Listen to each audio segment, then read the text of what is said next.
This is After the Fact from the Pew Charitable Trusts. I'm Dan LeDuc. London is a city in motion. After a decline in population following the Second World War, the city's population is now at a record 8.5 million people, and it's expected to pass 9 million by the year 2021. And here's the thing that says a lot about London and about the world. 70% of babies now born in London have at least one foreign-born parent. Think about that. 7 in 10 babies born in London have at least one parent that wasn't. That's our data point for this episode. And you'll recall it was also our data point for our previous episode as well. That's because we're continuing our look at the world's changing demographics. Last time, we spoke with the Pew Research Center's Mark Hugo Lopez, who explained current global migration trends. You can listen to that conversation wherever you get your podcasts. In this second part of our look at global migration, we traveled to London. We wanted to see up close how the movement of millions of people around the globe can be seen in one place. We went to Brixton, where Ben Rogers, director of the Centre for London, was our guide. The Centre is an independent think tank that studies the city's trends, and its research led to the findings about births and foreign-born parents. Ben Rogers walked us through the streets of Brixton, that's grown from a quintessential South London neighborhood into a dense multicultural hub. It's also home to Electric Avenue. So we're on Electric Avenue now. And so 100 years ago, we were seeing some of the first light bulbs in London, or would have been hanging over our heads. That's right. It's been pedestrianised in the last 15 years. And then I suppose the other distinctive feature of Brixton is it's got quite an extensive sort of network of covered markets with lots of small stalls in it. Deneen Rowe, a development officer for the Centre for London, joined us on our walk. You live near here, right? I do, yeah. So I live near here, it's about 10 minutes away, and I've grown up around here my whole life. Oh, good. So from Electric Avenue and pretty much the whole Brixton market, you can hear the music in the background, you can hear a lot of reggae, bashment, and Jamaican music, Caribbean foods all around here, authentic food. If you want to cook a meal from the Caribbean, you're either going to come to here or you're probably going to go to Peckham if you're in South London. But there used to be a lot of music stores with like vinyls where you could just hear the music screeching out all day long.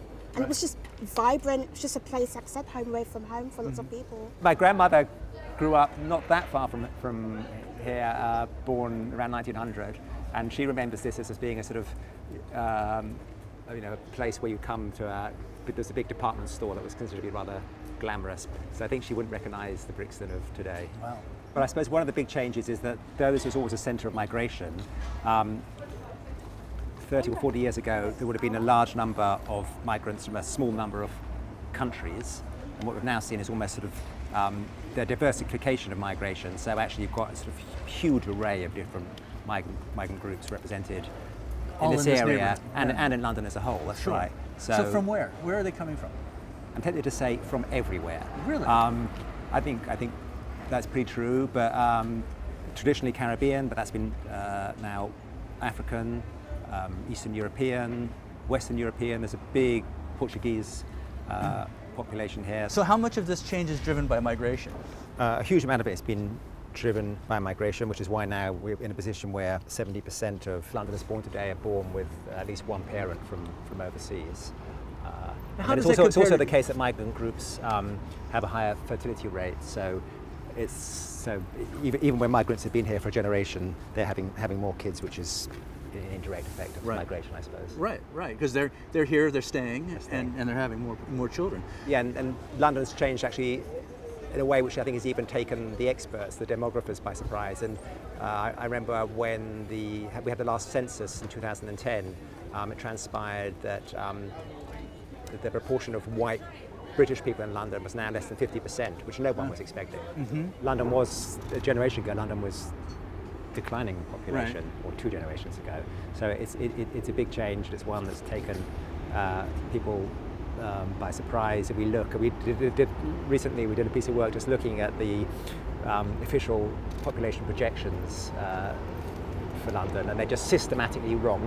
Systematically wrong. Every 10 years they get it completely wrong. Local historians have called the neighborhood the Black Capital of Europe. When Nelson Mandela visited London in 1996, he came to Brixton. Before American actress Meghan Markle, who is biracial, married Britain's Prince Harry in May, she also visited Brixton. So we've just taken a stroll past Pop Brixton, which is this cool set of old containers and restaurants and shops and all that stuff. It's a terrific neighborhood. So let's pause for a moment and fill us in a little bit more on the bigger picture of London, the change that migration is making to the city at large, and what that portends here. Well, maybe I'll begin by talking a bit about London's relationship to the rest of the country, because I think one of the most sort of striking developments of the last 20 years is the way in which sort of London has raced ahead, not just in population terms and not just in sort of diversity, but also economically from the rest of the country. Back in the 1970s, average per capita GDP in London was about 1.25 times what it is elsewhere. Now it's 1.75. So again, it's this sort of phenomenon of global cities powering ahead of their nations, and that's caused a lot of tension. It's a bit like relationships between the big US cities and the rest of the nation. Played out here in the Brexit elections with, I think, people feeling almost a sort of resentment or deep misgivings about the way in which power and prestige and sort of status and everything is concentrated in these large cities. In these large cities, and particularly in London. And then within London itself, of course, if you're outside London and you look at the city, and it seems that the streets are paved with gold and that everybody's doing fantastically well. But if you dig deeper, what you see is a really rich city, incredible house prices, a lot of people certainly doing really, really well, but also in many ways a very divided city, and poverty remains stubbornly high, and child poverty and increasingly in-work poverty is a real phenomenon in London. And even people on average incomes have really suffered. So earnings have stagnated over the last decade and living costs have gone up. And actually we came up at Centre for London with this term ENDIES to describe this phenomenon of middle class people who are struggling. ENDIES stands for employed, no disposable income or savings. And that is a real big city, but particularly a sort of London phenomenon. The core of the city is drawn a great deal of wealth. The outer cores, as I understand it, is sort of where the less wealthy are settling. But what I've been trying to figure out is where does the middle live in London anymore? The cost of living has become so high. That's a great question. So I think the pattern has really changed. I think the original London model, if you like, was that the centre was characterised by rich and poor living cheek by jowl. Sort of think of sort of Pygmalion, and that was the sort of London. Unlike Paris, where the rich always lived in the centre and the poor lived towards the outside, London was much more mixed up. And then, as the suburbs grew, the suburbs were generally sort of middle class, affluent. That story is changing a bit.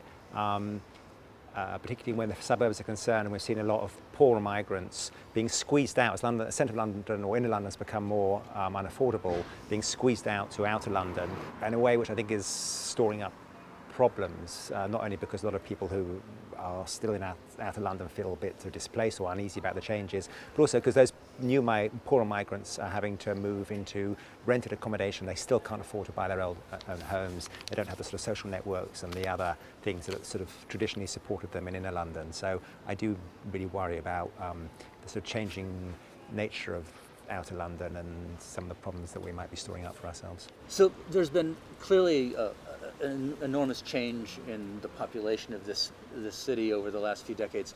Talk to us about the sort of just the current demographics of London.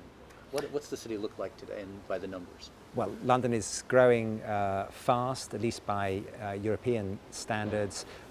Population of about 8.5 million, growing by 100,000 a year, or a million every decade, and in the way that demographers do, they're just projecting that into the future. Yeah. Then it's also become much more diverse. We're seeing a greater cleavage between wealthy property owners and those without property, and gradual sort of change in the economic geography of London, with inner London becoming more gentrified, more affluent, and outer London, which was traditionally the more affluent, or consistently affluent part of the city actually becoming in parts poorer. And the projections are well over 9 million by when? In the next 3 years, And which no one would have predicted, because the story of London is a city which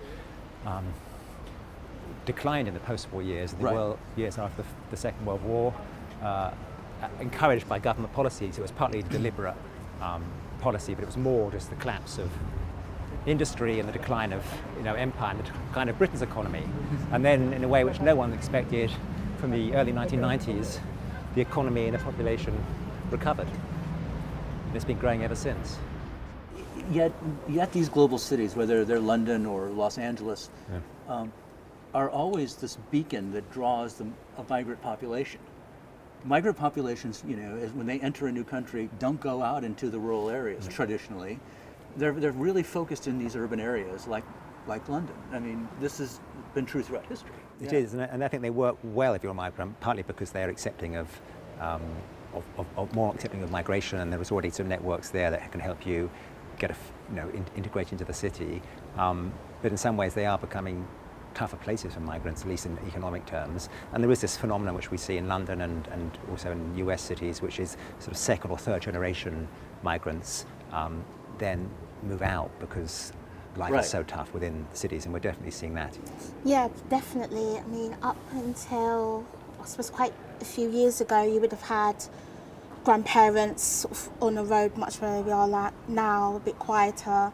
You would have had their children living in the same area, maybe one area away, and then their children sort of hoping to live not on the parents' doorstep, but still relatively close. You build your family here, you build your community here, but it's gotten really difficult with property prices and sort of gentrification coming in. It's tough to build that same community around you because we just can't afford to do it. And I think that is the source of a lot of tension, especially with people my age who want to be a part of the community that they've known and that their family has helped to build, but there just isn't the room for it and there just isn't the finance to do it. In our visit here in Brixton and in London, I've been really struck by sort of the multiculturalism, all of the changes around us, and clearly so much of it is driven by people who have come from somewhere else, migration. Are we looking at the future here for not just London but elsewhere? I'm always wary about predicting the future, and I'm sure the world will gradually become more diverse, but I'm not sure it's going to become gradually more happily multicultural. And in fact, we're living through a period of reaction against migration and against, in many ways, globalization, not just here in Britain. And the Brexit vote was a vote against globalization and in a way a vote against open borders. But I think in some ways London is a bit of an unusual story. So we've managed the process successfully here, but will we manage it successfully elsewhere? What does the future hold? I'm not sure we know.